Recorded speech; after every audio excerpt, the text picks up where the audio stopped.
what I like to refer to as local discretionary funding next, being the mill levy override and the bond financing that we receive. Then there's non-school finance act specific ownership tax revenue.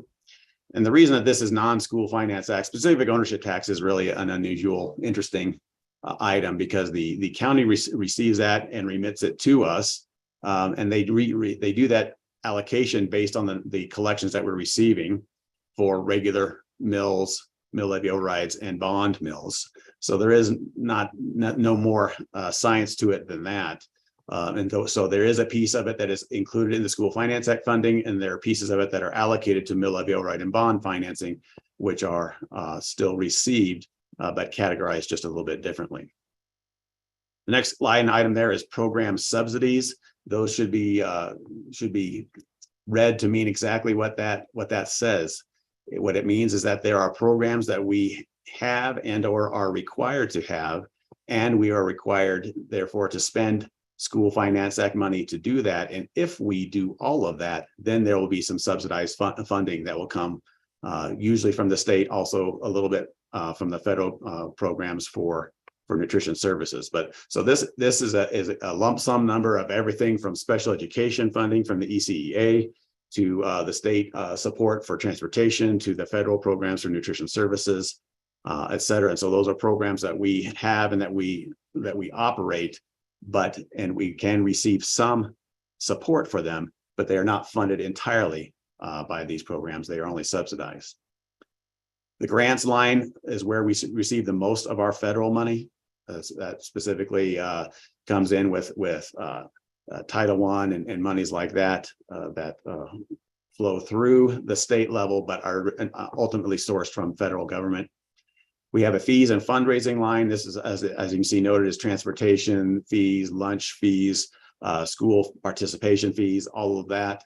That comes directly as really a user fee for those that are accessing the education services for us. And so $4.7 million is the budget for that for next year. And then a couple items there at the bottom for interest income and all other revenue. So that comes to this $81.2 million, all in, all funds.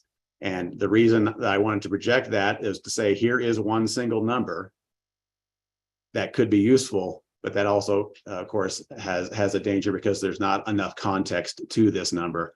And that's why the following page, which is something that you would recognize that I would author, shows a lot of numbers and adds a lot of context and application of how that money then will be used and different ways that it can be characterized in terms of revenue sources. With that, after that, we have the appropriation resolution, which is designed to, again, cover the statutory requirement that we appropriate the funds that we are intending to receive. That means what we intend to spend has much less to do with what we generate in revenue, and pretty much everything to do with what we intend to spend. So it's very focused on the expense side of the budget, and that becomes the official appropriation that the board would put into place as we go into the next year. And then as I wrap up here, there's a couple of other sections that go into more detail about the School Finance Act, what are the components of those revenues, the funded people count, et cetera. We have a section about the staff compensation program, which talks about the different employee segment bases that we have and what projected pay change amounts we are working with as we go into next year. Again, this has been a year of really a big catch up. The public sector typically lags behind the private sector in terms of when you see things like inflation, like we've seen these last few months. And it takes a year at least for a lot of that stuff to work its way through the system to really change revenue streams on the public sector side. And that's what we are seeing now with the change in PPR, that we are able to translate then really directly into a change in compensation for our staff. Behind there, you will then see several pages dedicated to breaking down the general fund in its various components, school locations, expense types, et cetera. Then there's a section of all other funds, non-general funds. Particularly, this will include mill levy override, which is a project that we've undertaken this year to break that out very visibly and very separately from other general fund revenue, so that we can make that visible to our public. And so that fund is in here along with many other things about capital maintenance, liability insurance, the new universal preschool program, et cetera. So things that we account for outside of the general fund, Fund 10. And then finally, the budget package has the Monument Academy budget, and we'll be going through that a little bit more here in a minute as they make their own presentation. I think the one thing I'd want to say about this, because I think it's maybe a new step for D38, but it is really a necessary and appropriate step for the D38 Board of Education, which is the chartering authority of Monument Academy, to make an action on the Monument Academy budget, because it is only the D38 Board of Education that is truly elected by the constituents of this district that have the accountability to the community for the local revenue that's generated that Monument Academy does share in. And so it's a really important step that we'll take to start that process off this year here tonight. So those are the end of my formal comments. Any questions that have come up from anyone in the meeting or from the public? Board, do you have any questions for Mr. Ridgway? No, everything straightforward? I have no questions. Ms. Phillips? I don't have any questions. I appreciate all the work that's gone into this over the preceding months, especially. Thanks so much. Thank you. Mr. Schwartz? None, thank you. Mr. Clausen? Yeah, first of all, congratulations on your almost 1 year anniversary. I appreciate the great work you've done for the district, and I don't have any questions. Thank you. But I do have one question for you, Ms. Upchurch. Are we streaming yet? We are streaming now. Anything that may not have been missed will be posted later in its entirety, but we are now streaming on the YouTube page. Right now it says the date is 5/26 at the bottom, but that will be corrected as well, I'm sure. Perfect. Thank you for the update. Mr. Ridgway, thank you for all this work. And I appreciate and applaud that we have the ability as the school year goes on to, if we need to, make some adjustments. We had talked briefly, and my question to you is the opportunity to get a new set of eyes or a new audit by a different firm or an independent firm, different from what we've always had in the past.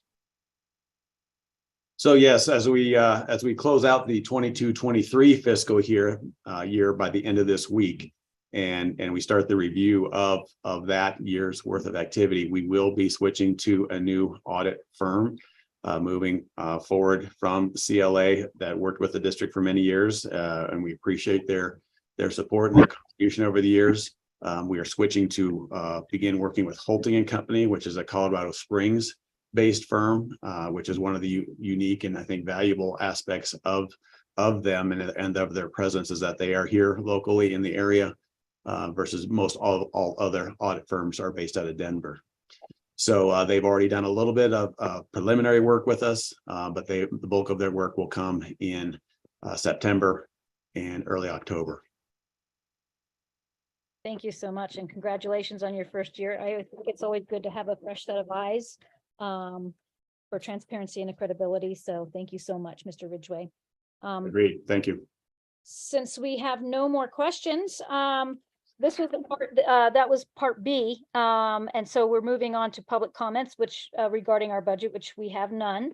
So we are now going to move on to our regular part of our agenda, which is number C, regular public comments. And so with that, we have one individual that had signed up to make a comment publicly. We also have several other virtual comments that anybody can look at and see. And those individuals commented on,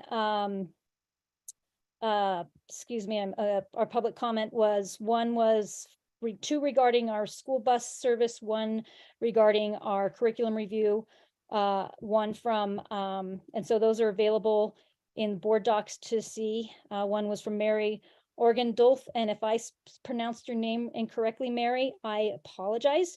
Another comment came from Mr. Steve Warman regarding our bus services, and another one came from Mr. Stephen Shapiro. And we do have one public comment from Miss Christy Davis. So, and I am going to go ahead and read our public comments. Individuals wishing to participate in this virtual meeting regarding any appropriate issue other than the 23-24 proposed budget must have contacted Ms. Wood by noon on Friday, June 23rd.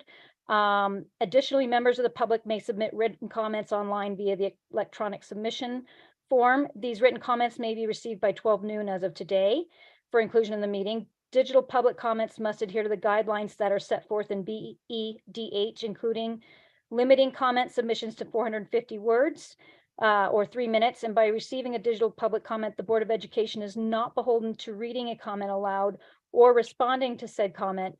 And all comments will be reviewed, then entered into the record via attachment to Board of Education documents.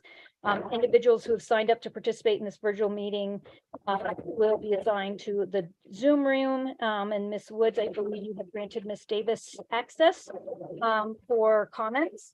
And from there, Davis? Are we able to see Miss Davis? Yes, Okay, there we go. Go ahead. I can speak now. Yes. Good evening. My name is Christy Davis. I am a stakeholder, parent of 2 children in D38, the VP of the PTO at my children's school, and the co-chair of Moms for Liberty in El Paso County. I would like to thank this board for your time and dedication and for the transparency allowing stakeholders to review curriculum prior to voting. It is a very valuable experience. I recently submitted a review for a social emotional learning program called Second Step. I found a lot of concerning content from Second Step's creators, Committee for Children.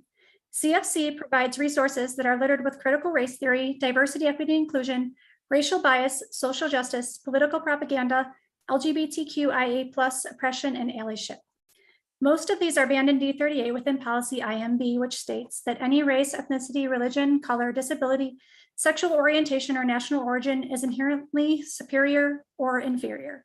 District 38 has given approximately $13,000 to CFC, which is inclusive of Second Step, found from information I obtained in a Quora request.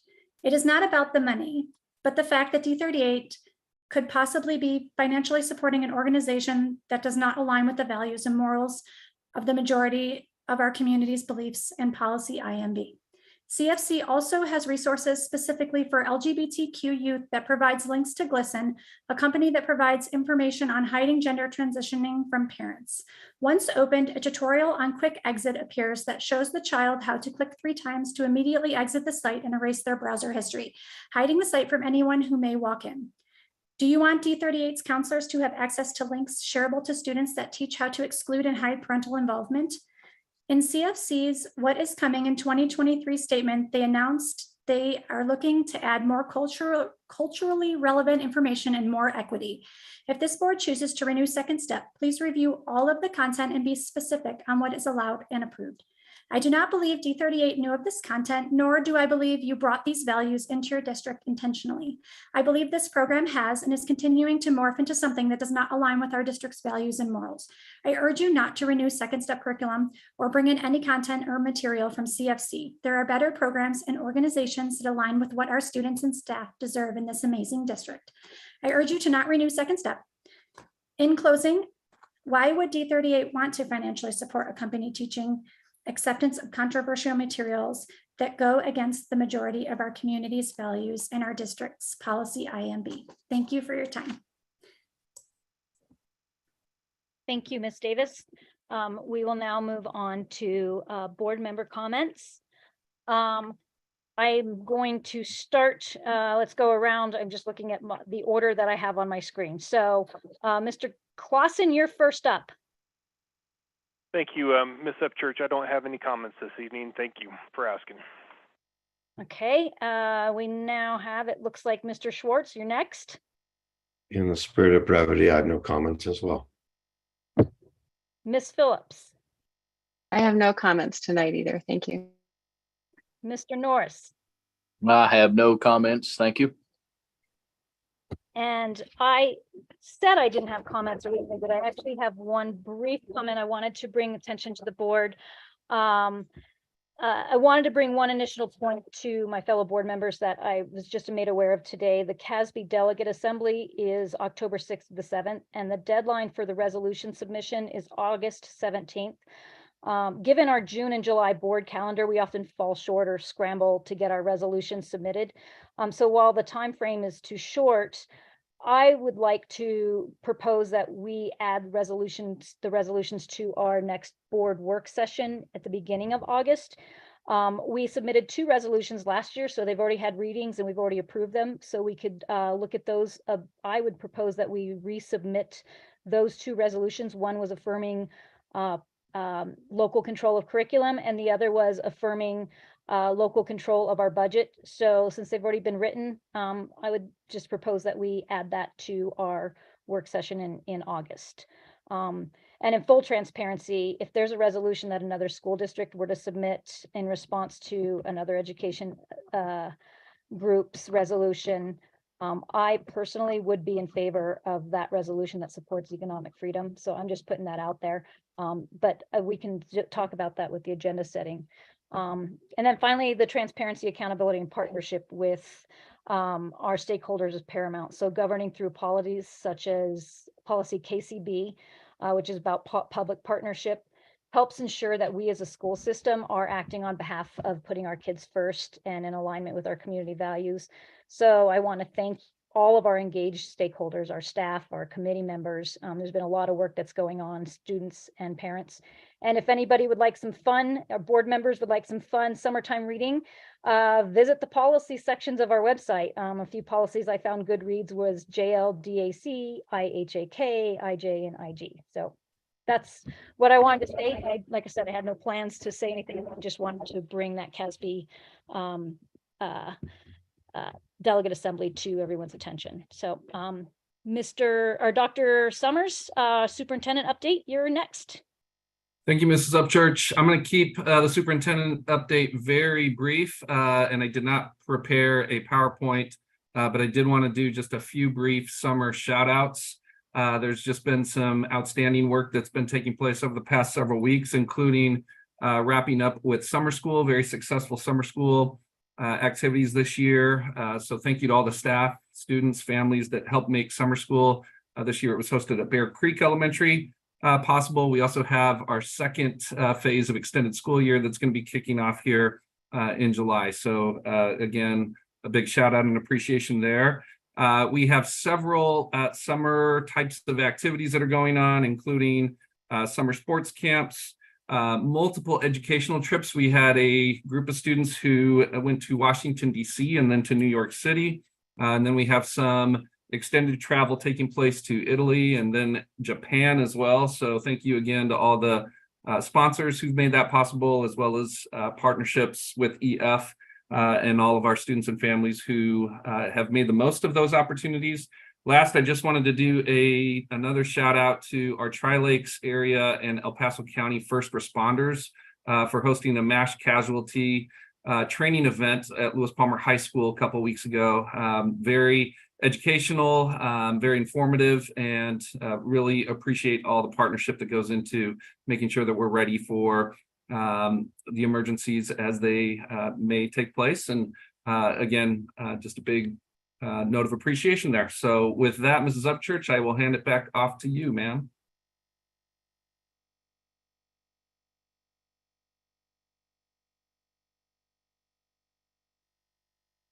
Mrs. Upchurch, I don't think we're hearing you at the moment. There you Now go. I can hear you. It's still in that Zoom thing where you have to tell everybody to unmute themselves. Thank you, Dr. Summers, and thank you to your team. I know that through thick, thin weather and summer, you guys are all still working hard over there in Big Red. So thank you so much. Okay, so moving on to items number D, board discussion and action items. The first on our agenda is the consideration to adopt the 2023-2024 Monument Academy proposed budget. Ms. McClelland, were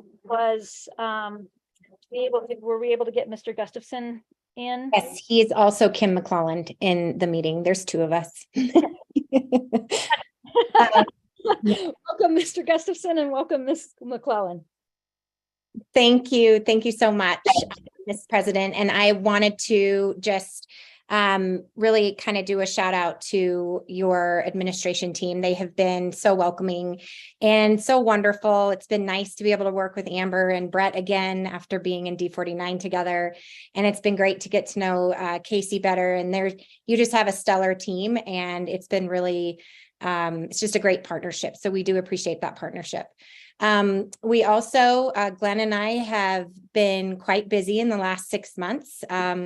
There was a lot of cleaning up that we needed to do, and Glenn will talk a little bit about some of the work that he's done in terms of getting us on to a different format, more of a CDE approved format. And we've been cleaning up account numbers and working with the district on some of our purchase services and whatnot. So it has been the work we have done is very, it's been a lot of hours, but we are really excited. And as Glenn has said before, it's a very pretty budget. He's really glad with how pretty the budget is and how robust. And we've got some really good budget controls that we're going to have in there. And we're cleaning up just some operational pieces with budget and with finance. And so we're just really excited about where we're going to be moving into this next year. So things are looking up for Monument Academy. And Glenn, go ahead and take it away.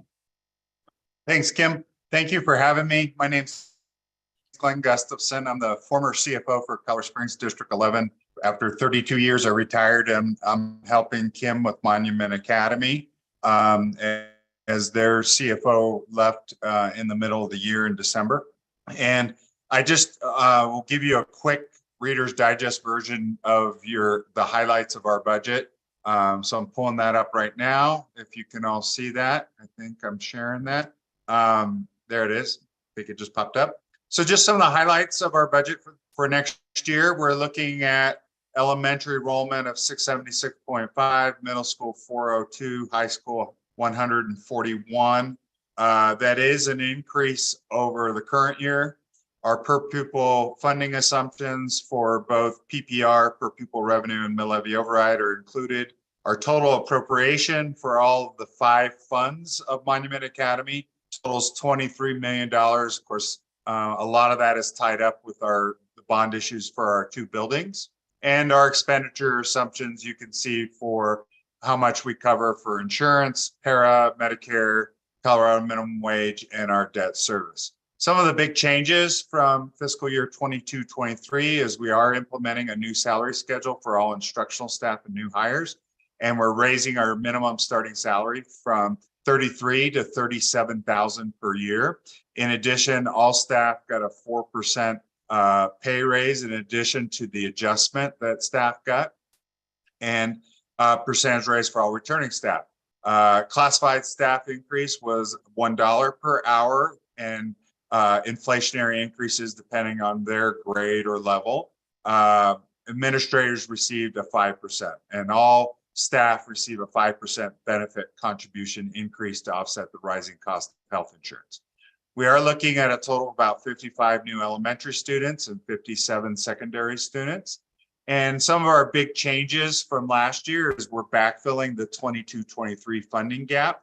The fiscal year 22-23 general fund had an enrollment shortfall and a fundraising shortfall, and a number of positions that weren't in the budget that were hired, and we're fixing all that with the 23-24 budget.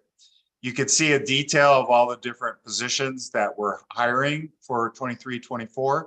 And one of the big changes that we're making is we're now going to break out middle school separately from the high school. So while our bond reporting requires us to combine the 2 secondary campuses, we'll be able to, in our books, keep track of elementary versus middle versus high school, which will allow us for more autonomous growth and accountability between levels of schools.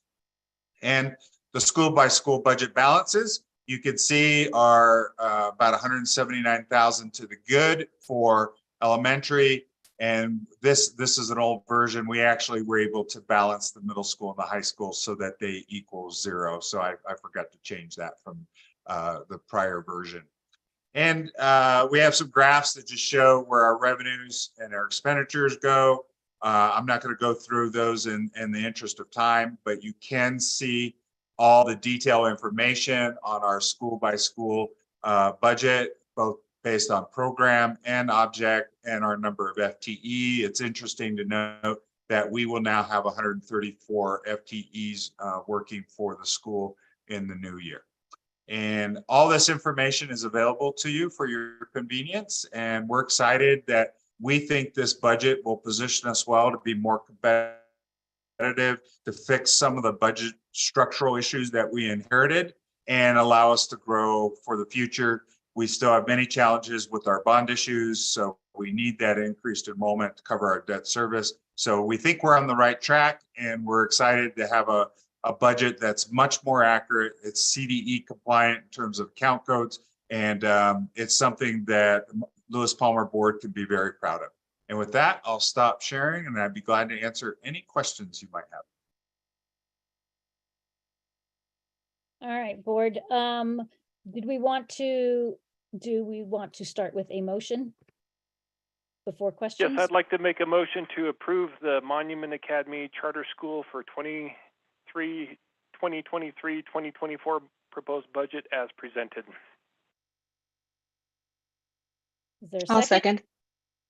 Is there a discussion or questions?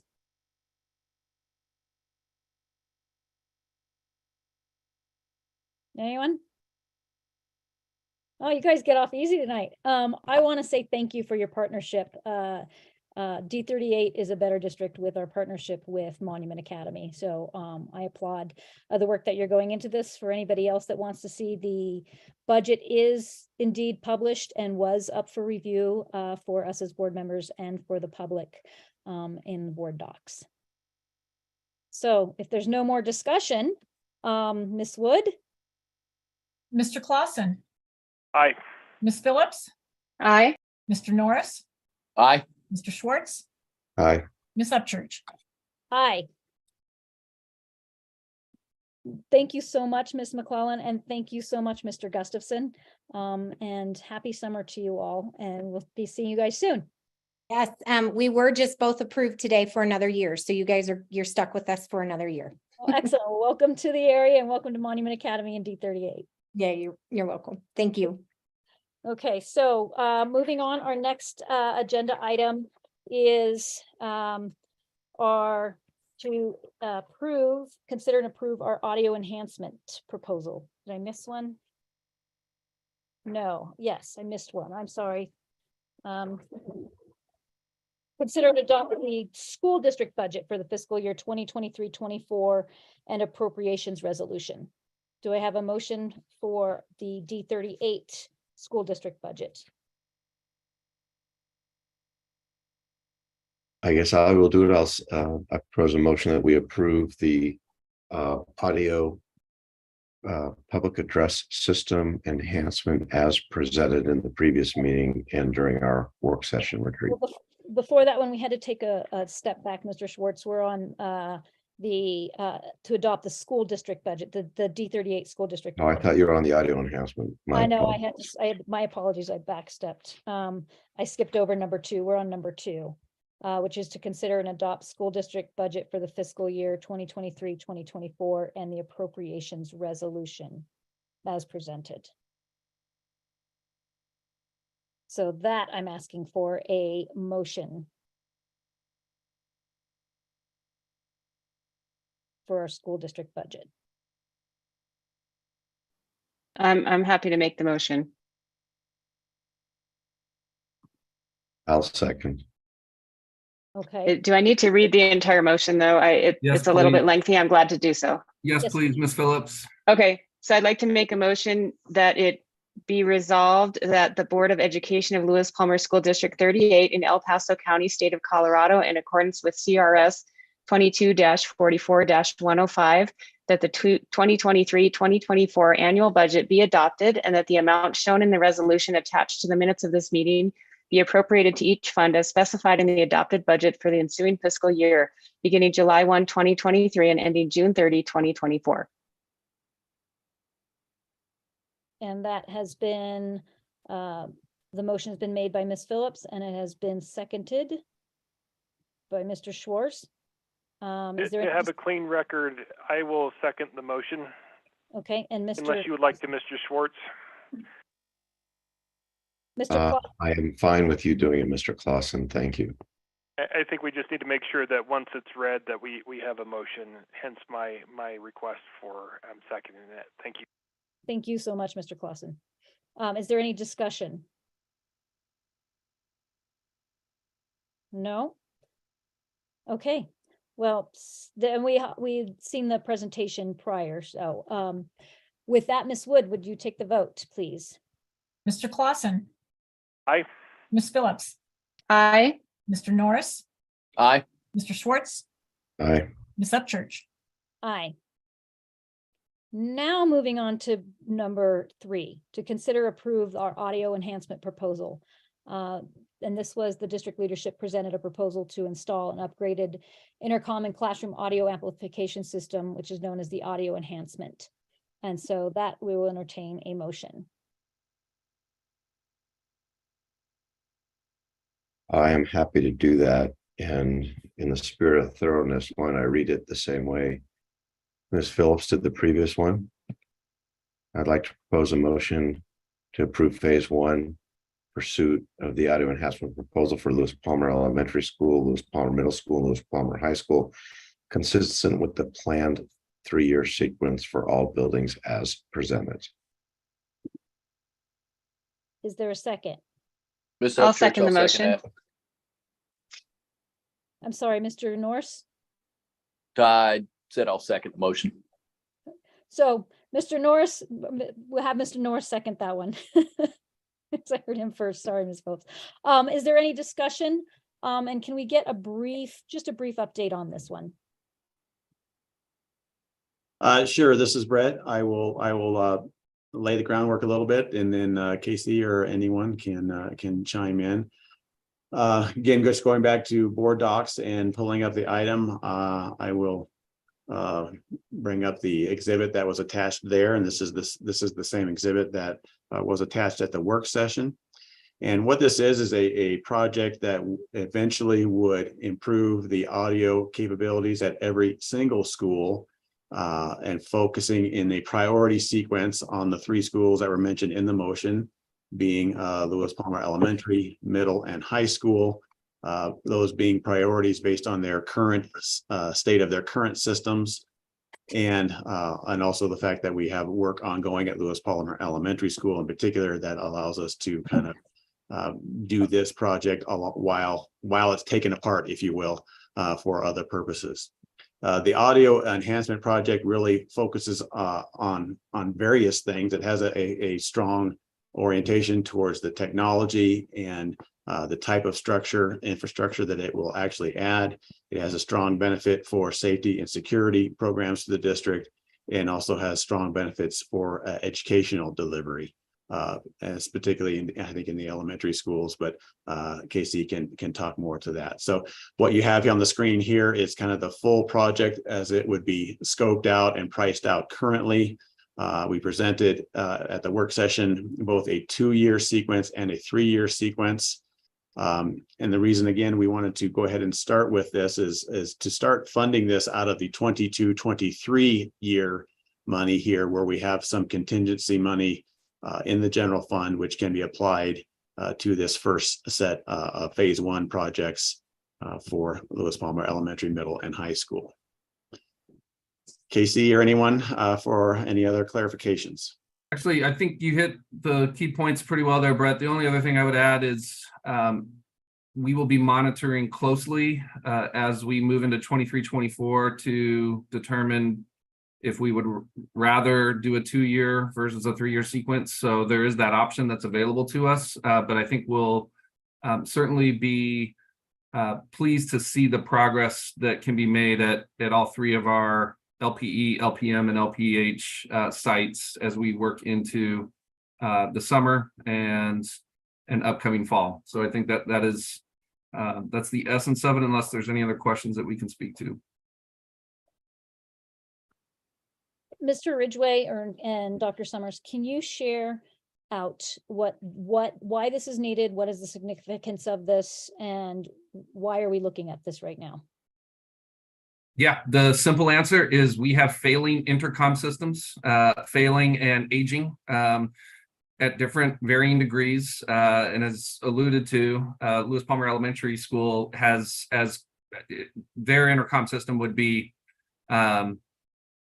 essentially non-operational going into next year if we did not prioritize this project. So that's one of the primary reasons. And then the other one, and I would say is probably equally of note, is that we have the fortunate ability with this system to amplify the audio systems within each of our classrooms so that all students have the ability, along with all of our teachers, to be able to amplify their voice through unique and innovative technology. And that's really the groundwork for audio enhancement, is creating more enhanced audio systems throughout the school, but it has the added benefit of also upgrading our ability to have systems communication throughout a school through the intercom, as well as alignment to other security monitoring systems that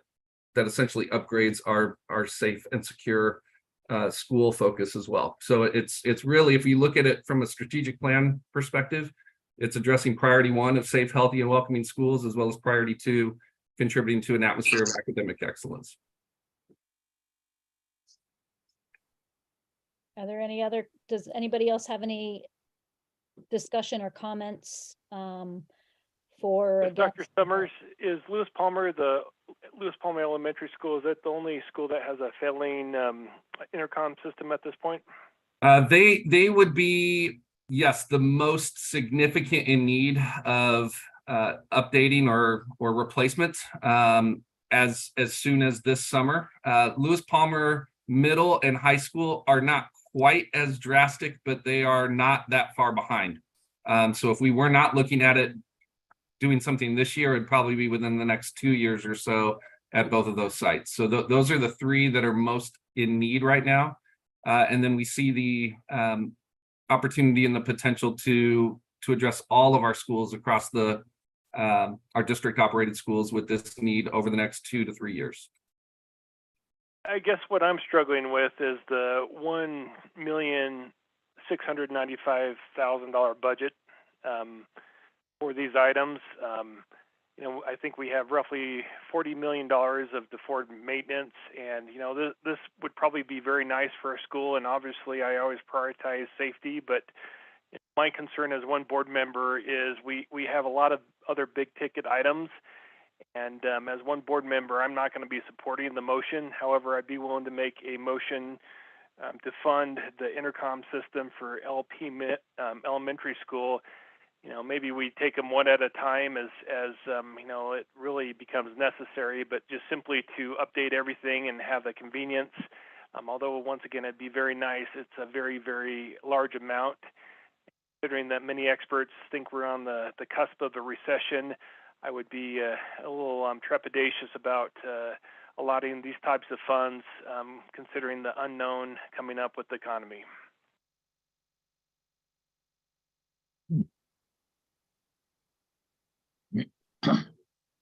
Anybody else? Yeah, why don't I go ahead and chime in here on this one? Director Clausen, those are actually excellent points, and there's some value doing this in a piecemeal format. But I was fortunate enough to be asked to join in on a deep dive with both the technology group and the supplier who would be implementing, installing, and maintaining it, as well as the manufacturer of the foundational software that makes this system work. And there is actually some value to the ubiquity of having it go across the system as rapidly as possible. And the value really amounts to 3 or 4 simple things. One's public safety and the capacity to leverage the IP protocols they use versus the current analog protocols of the system and go directly to law enforcement, fire, and paramedics in the event there's something horrible happens. And it's about the fastest, most secure way to do it. Secondly, there's integration with ancillary systems like card readers and the like that allows us to really enhance our physical security footprint and create greater and greater deterrence. And given that we're in an environment of more and more unfortunate, horrible events, this might be a timely investment to try to get a little bit ahead of it and create some deterrence versus be in a reactive mode. And this allowed us to do this in this proposal allows us to do this in an architectural step-by-step manner.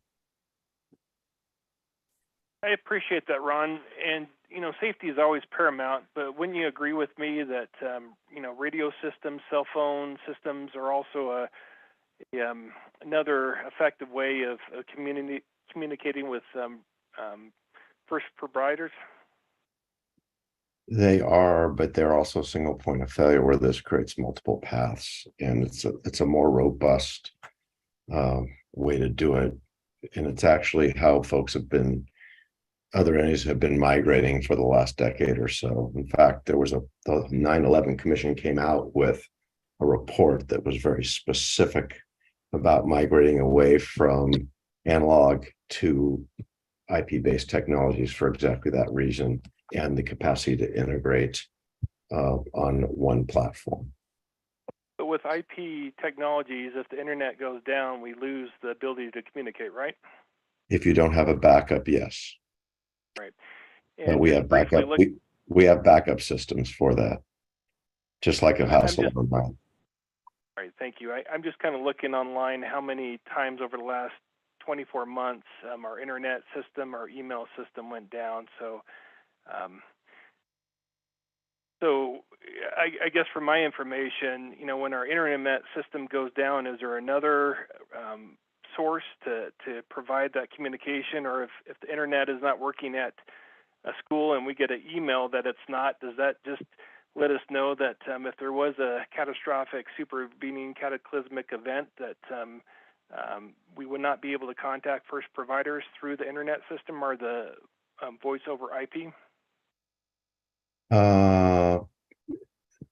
If the email system goes down, it may not mean the internet goes down. There's usually multiple pathways. It's built, and I did ask the question. It's a great and fair question, and they built what's called a mesh design to ensure that if one of the links goes down, there's another way to get home.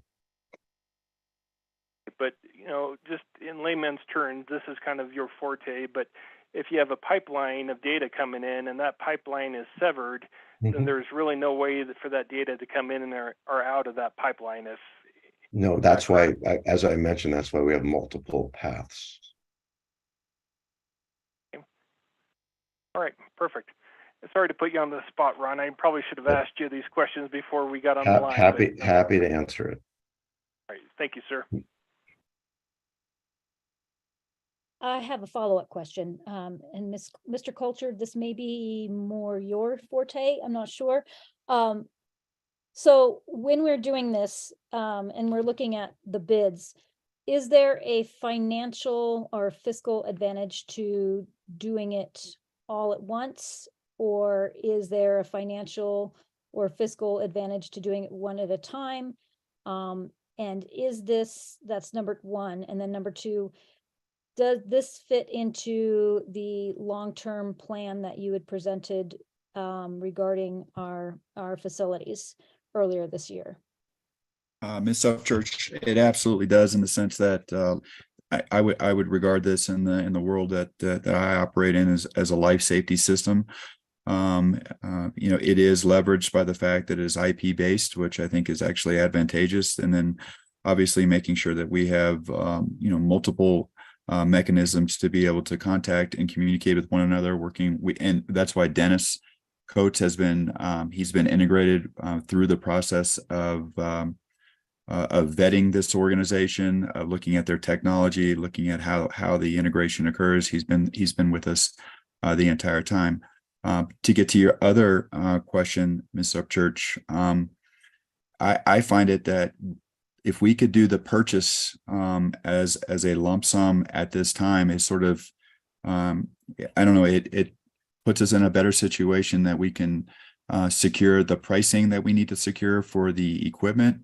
But as you know, these days, honestly, it's the labor side of things and the ability to sort of leverage a team of folks across the district, like the team, his name is Rulon, is going to do, as well as the understanding that he has of our district. He and I and Mr. Mack did multiple walks across every single hallway, every single corridor, every single head end of every single Lewis Palmer School District facility, so that we understand exactly what it is that we're getting ourselves into, you know, the ceiling types, construction types, pathway types, you know, what's going to be difficult, what's going to be less difficult.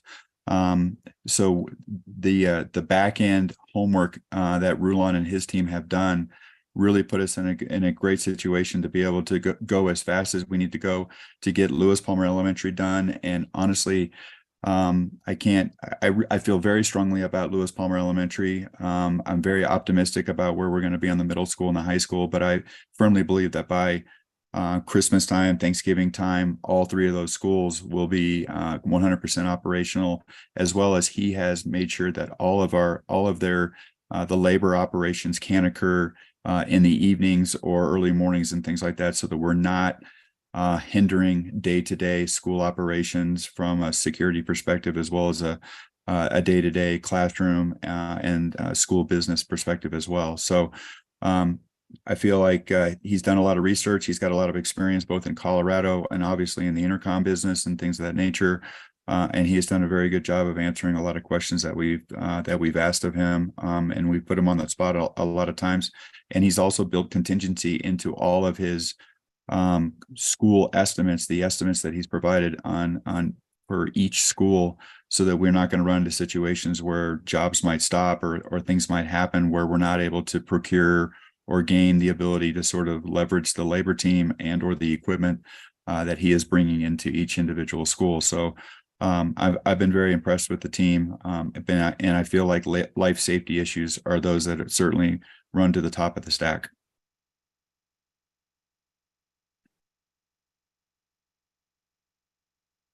Ms. Phillips or Mr. Norris, do you have any to add to discussion before we vote? I don't this evening. No, I don't have any comments. Okay. I actually appreciate that. I appreciate the what Mr. Clausen's brought forth, and I appreciate what Mr. Schwartz has brought forth. Those of us that have been stuck in an emergency situation, such as during the Waldo Canyon fire or Black Forest fire, recognize what happens when you have everybody trying to get out on their cell phones at the exact same time, and how that jams and you can't get any cell service. I'm also sensitive to the ticket, but I also don't want to be in this position where we're having to vote for this at the exact same time next year for a higher cost because of the higher cost of materials and labor. So that's just my own 2 cents worth, but I do applaud and appreciate the thoughtfulness that went into this vote from everybody. So if there's nothing else to add, let's go ahead and vote. Ms. Wood? Mr. Clausen, Hey, Ms. Phillips, Aye. Mr. Norris, Aye. Mr. Schwartz, Aye. Ms. Upchurch. Aye.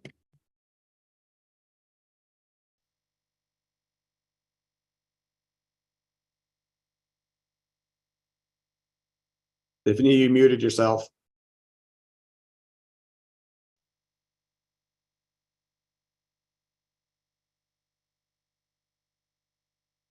See, you'd think after all this practice from COVID, I would get this, and I still, okay, my apologies. We're moving on to number 3, D3, to consider approved new curriculum and elementary counseling resources and purchase. We have 2 motions for this. We've divided it into the purchase of new curricular resources and the adopted purchase of elementary counselor resources. So I will entertain a motion at this time, and then we can enter into discussion.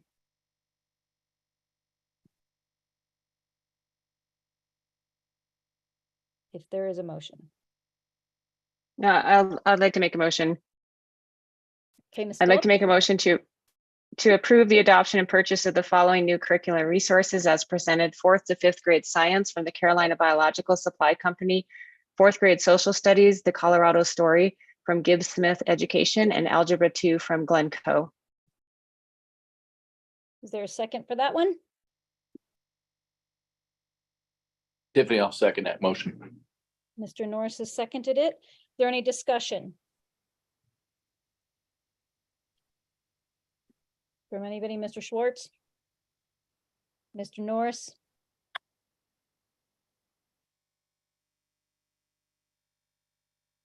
Ms. Phillips? No. Mr. Clausen? No, thank you. Okay, I want to try and expedite things. Do we want to go through, and Ms. Wetstein, would you like to just refresh us real quick? Yes, actually, I'll just highlight a couple of changes since the last meeting where we had our first reading. And then if there are further questions that you or areas you'd like me to recap, I'm happy to do that. So I will let you know that for the curricular materials, we are proposing adoption of 4th and 5th grade science, 4th grade social studies, which in Colorado is Colorado history, and then a new Algebra 2 textbook. We did synthesize the comments after public review. Acceptable comments generally indicated that the text, this is for Colorado history, I should say, that the text was fair, honest, and accurate account of Colorado history, that it was age appropriate and inclusive of multiple cultures and perspectives, and that this, just reiterating, is an updated version of our currently approved textbook. Our current textbook was published in 2011. Some of the not acceptable comments included general concerns about information related to recent Colorado history. And there were also some typos noted since this text that we provided to the public was a prototype with an expected publication date in July. I will just also reiterate that our teachers typically teach up into about the World War II era, and so generally do not teach recent Colorado history as part of their curriculum. As for comments on the proposed science materials, general comments indicated that the program provides a balance of digital and written materials, comprehensive teacher guides, and hands-on project-based engaging lessons for students. There were also comments related to take-home packets that are included to encourage parent involvement. There were a few comments in the not acceptable range that had to do with accommodations for special needs students and English learners. Some of those comments disagreed with the fact that materials should be modified for students' needs. Others felt like they should be modified more than what was provided. And some comments referenced balancing perspectives on the use of renewable energy sources. I will jump over to the character education resource proposal. And there is a change from the first reading here, where our original proposal was to adopt 2 separate resources, one being Fly 5, which is a responsive classroom resource already approved by the board for use in our schools, and the second being Second Step, which was only used at Bear Creek Elementary School in the past. Since that time, Bear Creek has asked that if Fly 5 is approved by the board, they would migrate to that resource instead of Second Step to be consistent with other elementary schools. So we are only proposing adoption of Fly 5 at this time. Comments on these materials included folks thought that the lessons were well thought out, that they were age appropriate and student friendly. They also appreciated the resources for families to support family conversations at home.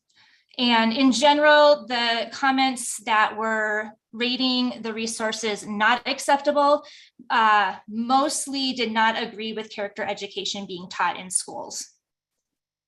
I will also reference a document that's been added to board docs for your review, which summarizes all of the comments, how many folks rated the resources acceptable and not acceptable. And then you can also see who the reviewers were and whether or not they had students in our operated or charter schools. And I'm happy to answer any questions or provide any additional information at this time. Any questions? I know that Mr. Schwartz has a hard stop coming up very quickly. So we do want to move along pretty quick. Mr. Norris, did you have any thoughts? No, ma'am. Phillips? No. Mr. Schwartz? Ma'am. Mr. Clausen? No, thank you. I just wanted to share real quick that some of the feedback that I saw was good feedback, both pro and con. As a board member and a parent, I actually agree with the layout of the book for the Colorado history is overall good, but I also agree that the one section in particular on activism can be interpreted as controversial, especially for fourth graders. So I'd hope that in accordance with policy, that this section wouldn't be used. But my question is this. While we have policies in place, do we need to strengthen any policies to give them teeth to ensure that in the future sections such as that one particular section that may not meet our community's values or our standards, if we're not board members are here or our administrators aren't here, we have different teachers, that might be something we want to think about visiting in the future to make sure that we have policies that do we need to ensure that there's more teeth or not. And that's just a discussion for a later time, because I do know that that particular section, we have board policies to that cover that. So that makes sense. My thoughts on that one? Thumbs up, thumbs down. And then I also wanted to share that I scrutinized the responsive classroom last year and this year, which is the Fly 5, and I reread the responses then and now, which shared favoritism for that program with the caveat that parents also have the right to be engaged and make decisions, and that as they're the ones that are responsible for their kids' education. The responses that were in favor, people want to see common sense character education, but that should not be a primary focus. That sacrifices academic learning of math, science, social studies, and language arts. And that we need to ensure that the family values are respected and that privacy is protected, all of which I personally agree with. The counseling resources, if we didn't approve this, but now it sounds like there's not anything that ensures common sense and transparency and accountability. So personally, I feel uncomfortable with us going into the school year, not having something that's tangible, accountable, transparent, and consistent and dependable. And if there's something out there that might be better, then that's something we could definitely visit in the future. But character education has been around for decades. I mean, it's been around for, counting my decades, it's been around for 5 decades. And it's been called different things, from non-cognitive skills to 21st century skills to SEL to other things. And I just think that parents want to ensure that we are respecting our community's values. And I think that that's a fair thought and a fair way to look at it, that we're not getting caught up in the national agendas, and that we are being mindful of who our students are and who our parents in our community is. And I think that that's what we as a board are trying to do here.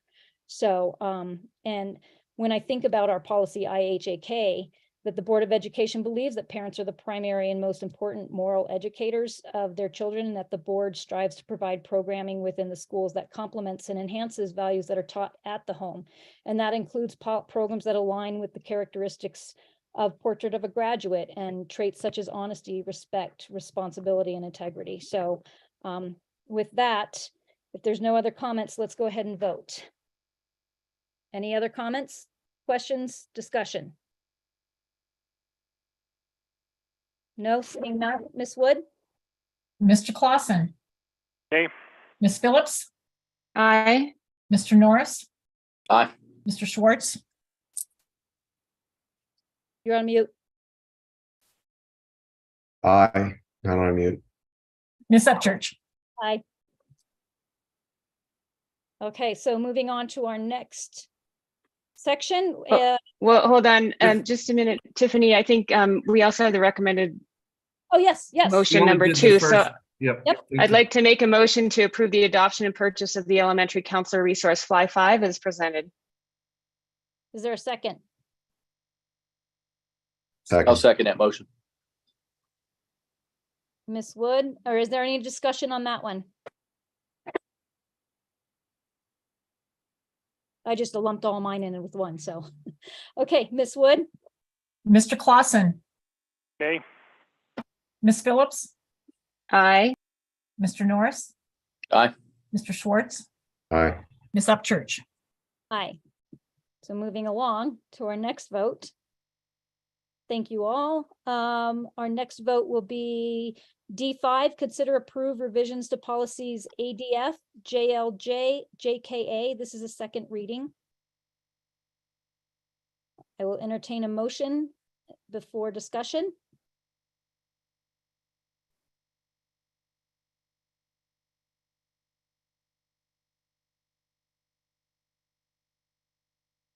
I'll make a motion. I'd like to make a motion to approve revisions to district policies ADF, school wellness, JLJ, physical activity, and JKA, use of physical intervention and restraint as presented. I will second that motion. Clausen, Ms. Phillips has made the motion. Mr. Clausen is second. Is there any discussion? I'd like to make one comment. This was quite a lot of effort on the from the wellness committee this year, and I wanted to compliment those who put in a lot of time and effort throughout the year to make sure that we have a really robust wellness policy and physical education policy.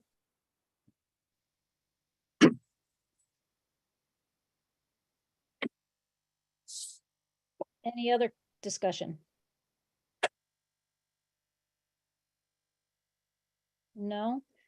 Seeing none, thank you so much for all the work that's gone into this. Some of this is also legislatively driven and has to be voted on and approved before our school year. Is that correct, Mr. Frampton?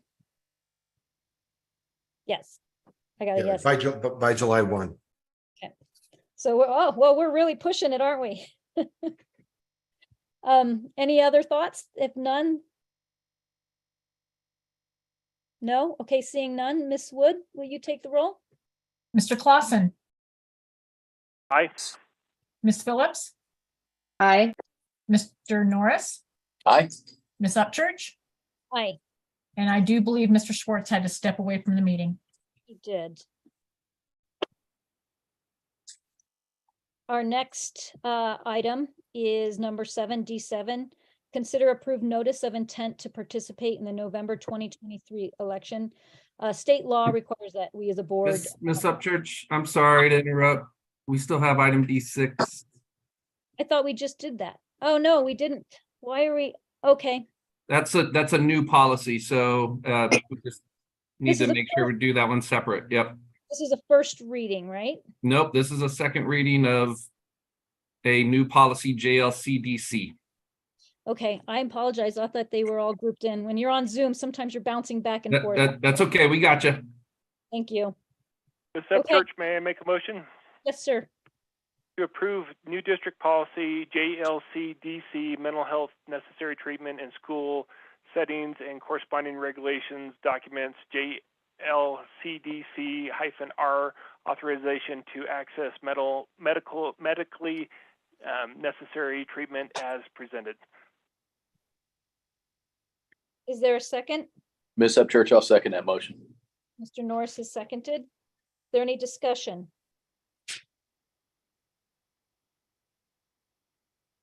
Mr. Frampton, this is also in, comes down from legislation. Is that correct? Yes, that is correct. It's new legislation that we're required to write a policy specific to medically necessary services in schools, and it too is required by July 1st. This also follows along with like the ABA treatment for special needs students as well, falls under this. Is that correct? That is one example, yes. Is there any further discussion? I want to thank Mr. Frampton. As always, he does a wonderful job. Thank you. Agreed. Any other discussion? Mr. Norris or Ms. Phillips?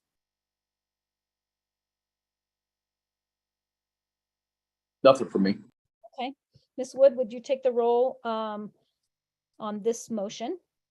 Mr. Clausen, Aye. Ms. Phillips, Aye. Mr. Norris, Aye. Ms. Upchurch. Aye. So my apologies. That's twice I've tried to jump ahead of 2 action items. There's a lot on the agenda tonight. So moving forward, item D7, which is to consider approved notice of intent to participate in the November 2023 election. And what this is, just FYI, this is where we have to approve the notice to in regarding to participate in the 2023 election. The law requires us to notify the county clerk and recorder in writing at least 100 days before the election that it has taken formal action to participate in an upcoming November general election. So this is just, we have 4 board seats on the ballot. So this is just procedure, but I will entertain a motion before entering into discussion. Ms. Upchurch, I'd like to make a motion to declare the board's intention to participate in the general election on November 7, 2023, to appoint Vicki Wood as the district's designated election official for this election, and to direct Ms. Wood to notify the county clerk and recorder of the board's intention to appear on the ballot. Can I'll have second the privilege of motion. Seconding that. I think I heard Ms. Phillips this time. So Mr. Norris made the motion and Ms. Phillips seconded it.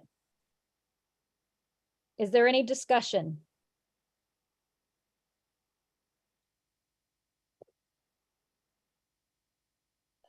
Seeing none, Ms. Phillips, Mr. Norris, or Mr. Clausen? No, thank you. No, thank you. Okay. Dr. Summers, is there anything that we need to know?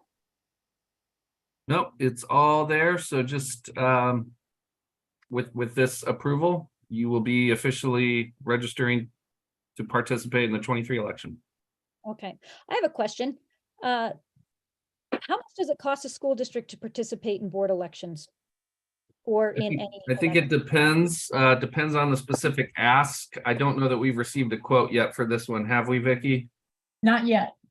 We will have that maybe by August when they send us the IGA. It's dependent on how many entities register to participate in the election. Oh, yeah, I remember hearing that. Okay, thank you. Ms. Wood, would you take the roll? Mr. Clausen, Aye. Ms. Phillips, Aye. Mr. Norris, Aye. Ms. Upchurch. I'm an aye. All right, moving on to D8, which is also in relation to this same subject. Consider approved call for nominations for school directors for the November 2023 election. Again, state law requires that we do this no more than 90 days, nor less than 75 days before the election. And the public notice will be published in the August 9th, August 16th, and August 23rd editions of the Tri-Lakes Tribune. The August 9th publication date happens to coincide on the first day of the candidate petitions to be circulated, which is 90 days prior to the election. And those petitions will be available for Ms. Woods in the superintendent's office on this date. Is there a motion to approve? Ms. Upchurch, I'd like to make a motion to approve the call for nominations for the November 7, 2023 school director election and placement of a paid ad seeking candidates as presented. Thank you, Mr. Norris. Is there a second?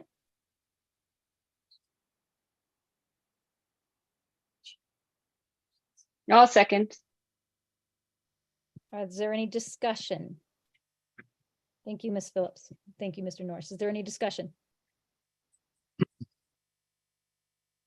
I also point out something we talked about at our work session that we'll be doing is hosting an information night. The date will be coming soon for our community, or maybe it'll be at a time that will be posted soon, to give our community members information on the distribution of packets and signatures and what the election looks like and roles of board members. So for those that are tuning in, tune in, and that date will become forthcoming. And I'll be hosting that. I'm not on the ballot. Any other comments, discussion?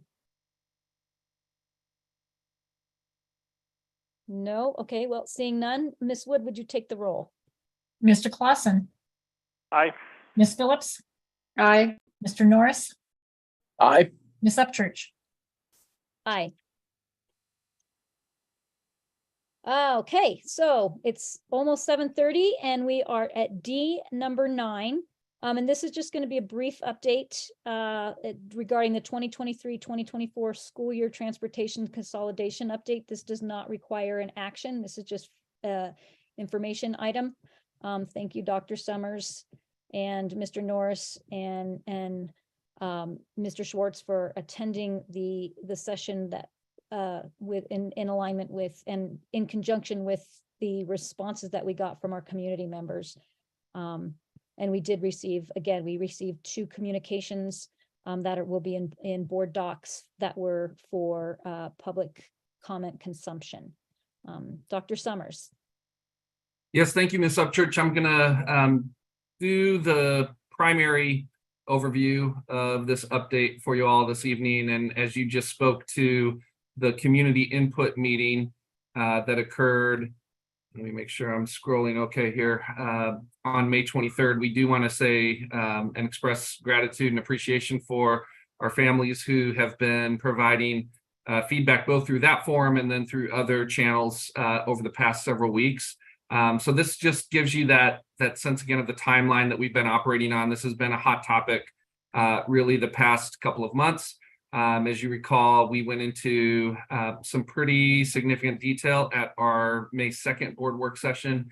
And through that initial presentation, heard quite a bit of feedback, questions, concerns, et cetera, that again, we were able to process through on May 23rd. With all of that information and with the feedback that we have continued to be working to respond to, we were able to make a couple of adjustments to our plan, and that was detailed in our June 2nd follow-up letter to our families that have been impacted. And then here we are with you again this evening, providing additional update to our board in terms of where we are going into the 23-24 school year. So as we have continued to evaluate the landscape of how we are providing busing services, we really want to make sure that we are articulating our key goal as well as our considerable constraint. And the goal is to continue to provide as full and predictable of service to all of our standard D38 routes, which we hope to accomplish by ensuring our driver team is fully staffed. And that is our key constraint, is really our staffing shortages that make staffing all of our current routes very challenging and unfeasible. So a little bit more details in specific to the open routes that we have and our strategies for how we're prioritizing those routes in preparation for the upcoming school year.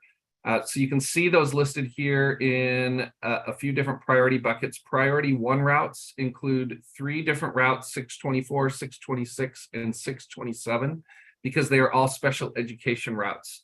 And as a result are required by federal law, unlike our regular neighborhood bus routes, which ultimately become optional services.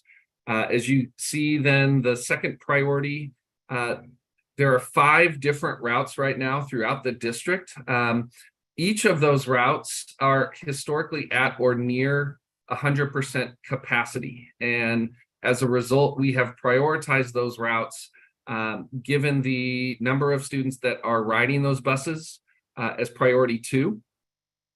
And then we are also identifying utility drivers, which are essentially our substitute drivers, as well as activity trip drivers. They serve dual purposes. So you might see a substitute driver take on a full open route at any given point in the day, and then also be in a position to take on additional routes, whether they be related to field trips or other program services that we are running. And then what you can see is that the routes that have been most impacted by our consolidation plan that are all east of Highway 83 have been consolidated into, for the moment, a single bus that will be running and picking up at various pickup points across the landscape. And I'll get to a slide in a moment here that demonstrates that. But essentially, we have, in that consolidation process, rendered 3 of those 4 routes as still open and considered to be priority 3 at this time. So we are really in the process of continuing to recruit and train drivers that are new to our system. And what you should know is that as of June 26th, as of today, we have 4 driver candidates that are in training. They are in the process of completing tests and other requirements in order to be officially hired. And upon successful licensing, these drivers will all be assigned to priority 1 or priority 2 open routes. And then additional drivers, as we continue to hire and train, will be identified for the routes that are currently open under priority 3. So you can see the current plan for our eastern routes is to, at this point in time anyway, move forward with 1 route, which is bus 59, which serves the area east of Highway 83. Following the community input meeting that we mentioned, we added a Black Forest Reserve pickup point. So you can see that one in red, in addition to 5 other bus stops. And that additional stop at the Pole Pine Point lowers the average distance from student homes to any one of our centralized stops. So you can get a visual here of what that particular single bus route currently is looking like. And just as we're wrapping up this particular update, we wanted to mention again that we're in a continuous recruitment and hiring process for our bus drivers. We do want to definitely elevate that we've been continuously working on hiring over the past year, and our efforts in that process were even made news recently in an article through the Colorado Springs Gazette, actually last February. So we're continuing to redouble those efforts, including what we're doing via paid and other organic methods. So we're going to continue to commit to making safety our top priority, looking for opportunities to innovate and maximize our efficiencies. We are going to continue to do our best to support athletics and educational trips when we do have drivers that are available to take on those routes, and then maintaining a positive and welcoming work environment and culture to continue to maximize staff retention. And again, just a big shout out to Julia Beta and her whole team for their continuous work in this effort. And with that, I will open it up to any additional questions or comments. Any questions, team? Or comments? I don't have any questions or comments. Mr. Norris, I don't have any questions or comments. Mr. Clausen? No, thank you. Dr. Summers, I just want to say thank you for, I know that this is an ongoing process, and I understand that the shortcoming comes down to bus drivers, and that's, our families are still waiting on seat's edge, hoping for more bus drivers to be able to accommodate our students that are on the eastern portion of our district. I am thankful that we're not in a position and that we're trying to mitigate and not do what we see in school districts to the north and to the south of us, where families will have any random bus routes, because they are also on short supply of bus drivers, families will get a phone call in the middle of the day with, if they're at work, saying your child doesn't have a bus ride home because there's not a bus driver to fill that route, or getting a call at 5 a.m. that there's not a bus driver to pick up your child, and so you'll need to drive them to school. So while this isn't ideal, I understand that you and your team are trying to do your best to ensure that we are not putting our families in that type of lurch in our school district. So I thank you for trying to be as innovative and creative and mindful as possible. And hopefully by the start of school, we'll have more bus drivers, and this will be a non-issue. Thank you. Appreciate those comments, Ms. Upchurch. Thank you very much. Thank you.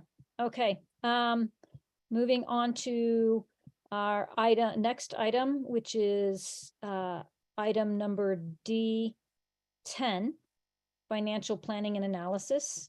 This is pretty standard. This is Mr. Bridgeway will facilitate conversations regarding our monthly financial reports. And I'm assuming that my fellow board members have reviewed the information that's presented. Are there any questions or comments or for discussion? So I don't have any questions or comments tonight. No questions or comments for me either. Ms. Upchurch. Mr. Likewise, I have no questions or comments. Thank you. Mr. Ridgeway, thank you for putting this together. I actually don't have any comments or questions tonight either, and I appreciate the work you put in, the effort that you put into this, and the reports that are on here. There's also some other reports in relation to our enrollment and our history. And there's a lot of information to digest. So I appreciate the information. And it's, again, good summer reading. Yes, and all this is, the financial reports are on the website. It will be posted on the website so people can consume them there as well. Thank you. Excellent. Thank you so much. Okay, our next agenda item is D11, approval of consent agenda. Are there any questions or anything anybody? First, I'll entertain a motion and then we'll go into discussion if that is okay with the board. I'd like to make a motion to approve the consent agenda as presented. I will second that motion. During the video. Okay, Ms. Phillips made the motion. Mr. Clausen seconded it. Is there any questions, comments, discussion on any of the items that are on the consent agenda?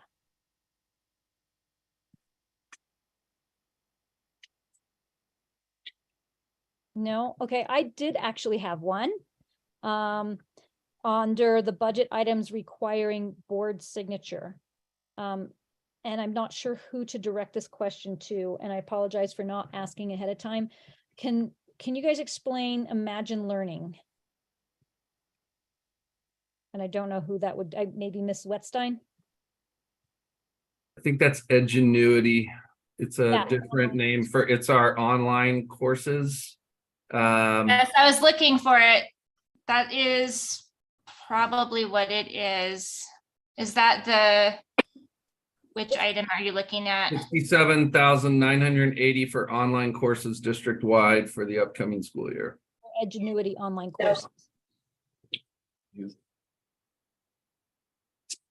Amber, I think that's just the I'm trying to recall if that is the per pupil or if that's the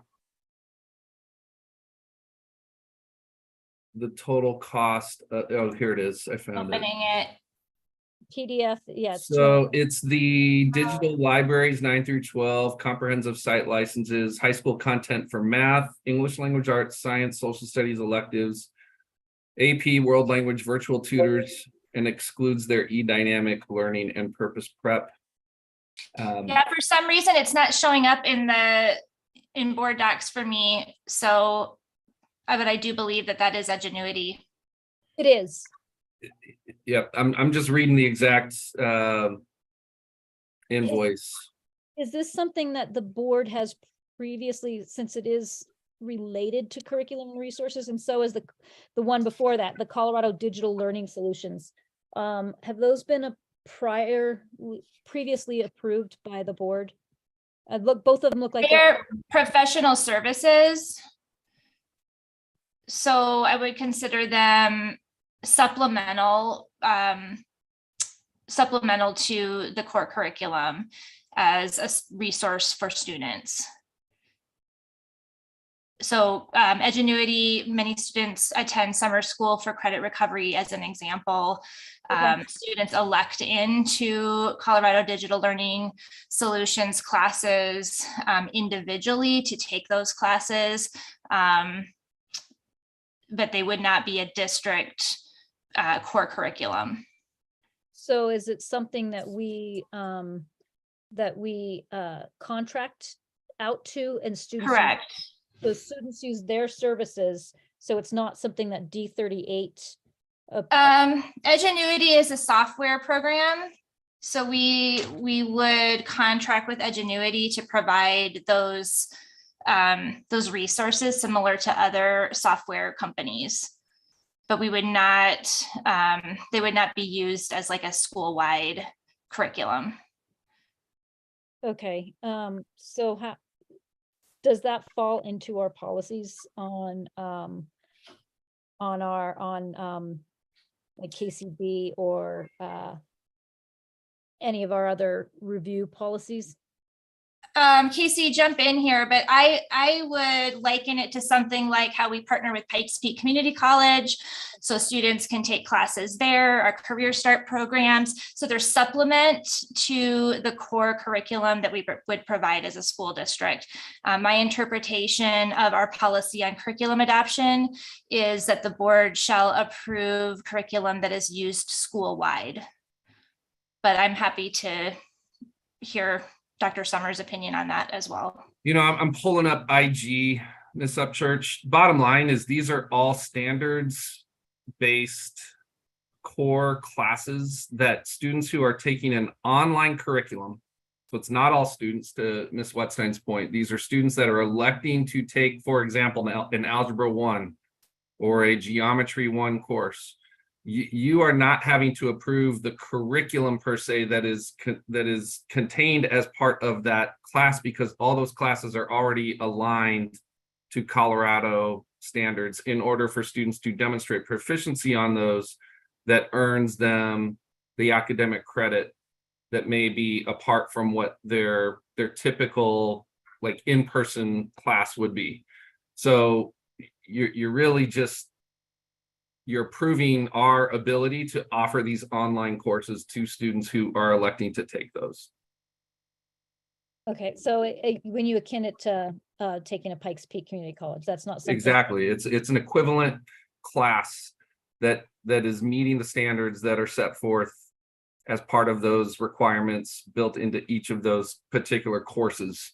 That's a family choice to decide to opt into that program or not, but it's not D38 guided or correct. So we have a number of students that are taking classes online, and this is the curriculum, or this is the vehicle, I should say, that the students are electing, because we are not necessarily operating our own online classes independent of the baseline of the coursework that lives in this system called Edgenuity. Okay.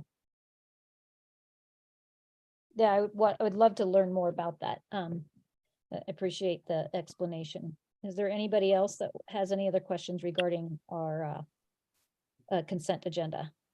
Yeah, I just noticed something real quick. Sorry to put you guys on the spot. The estimated cost of the job is $67,980, but the invoice on the attachment is $22,600. Is that for the 3 semesters? Is that what's the delta there?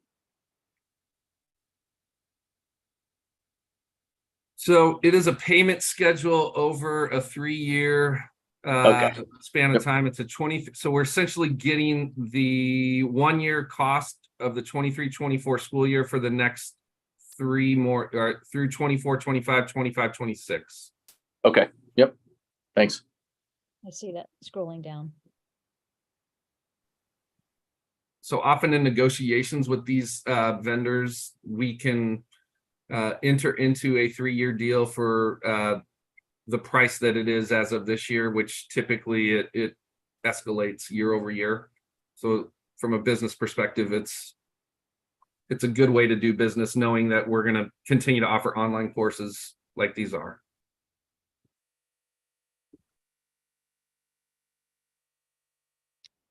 Okay. Appreciate that. Any other thoughts or questions? No? Okay, Ms. Wood, would you take the roll? Mr. Clausen, Aye. Ms. Phillips, Aye. Mr. Norris, Aye. Ms. Upchurch. Aye. Okay, we are at the end of our meeting. Before 8 o'clock, it is 7:46. But wait, there's more. Is there, for the good of the order before we adjourn, is there anything else anybody would like to add for the good of the order? I don't Miss- have anything. Thank you. Okay. Ms. Phillips, No, nothing. Mr. Norris? No, ma'am, I have nothing. Thank you.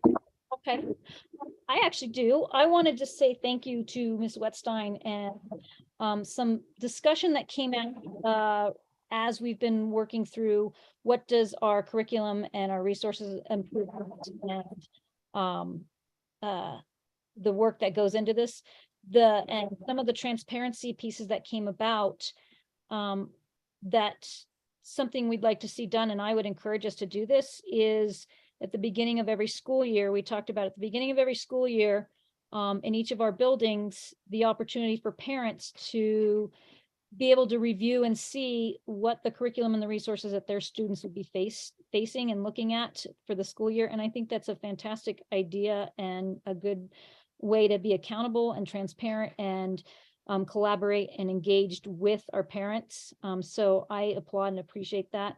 When I've been talking to folks, what I noticed is that parents just want to ensure that there's not the opportunity for our curriculum or our resources to be used or abused for agendas or indoctrination. They just want that local control to ensure that there isn't another push to usurp our values and our parental and student rights in our school district. So I think that that's a great opportunity to show that we're D38 and our community of parents and stakeholders and our students and our staff are why D38 is so great. So I just want to say that I think that's a great idea and I'd like to see that happen. And wondered if we could put that on our agenda at the work session as well, which I will talk to Dr. Summers about. Happy to do so. Thank And you. that is what we're planning to do. And I'll just also remind folks they're welcome to not just view curriculum when we have it up for display, but anytime they would like to contact their school, they're more than welcome to schedule a time to do that as well. Okay, great. All right, well, thank you so much. Team, is there anything else you want to share? This is your opportunity since we've got 1 minute until 7:50 between Ms. Welch, Mr. Coulter, Mr. Frampton, Mr. Ridgway, Mr. Belcher. Anyone? Okay, thumbs up. All right. Yeah, then, thank you. thank Thank you, you. everybody. With this, we will adjourn, and reminder, we do not have a board meeting in July. So we will see everyone at the beginning of August. Miss Woods, that date is August, the exact date. August 8th August 8th. Thank you so much. at 8 a.m. August 8th at 8 a.m. in the Learning Center for our first board work session of the school year, just before school starts. And I will see you all probably before then, but happy summer if I don't. Thank you, and good night, Thank you, everybody. Ms. Upchurch. Thank you, sir. Thank you all. Good night. Yeah, thanks. Have a good night.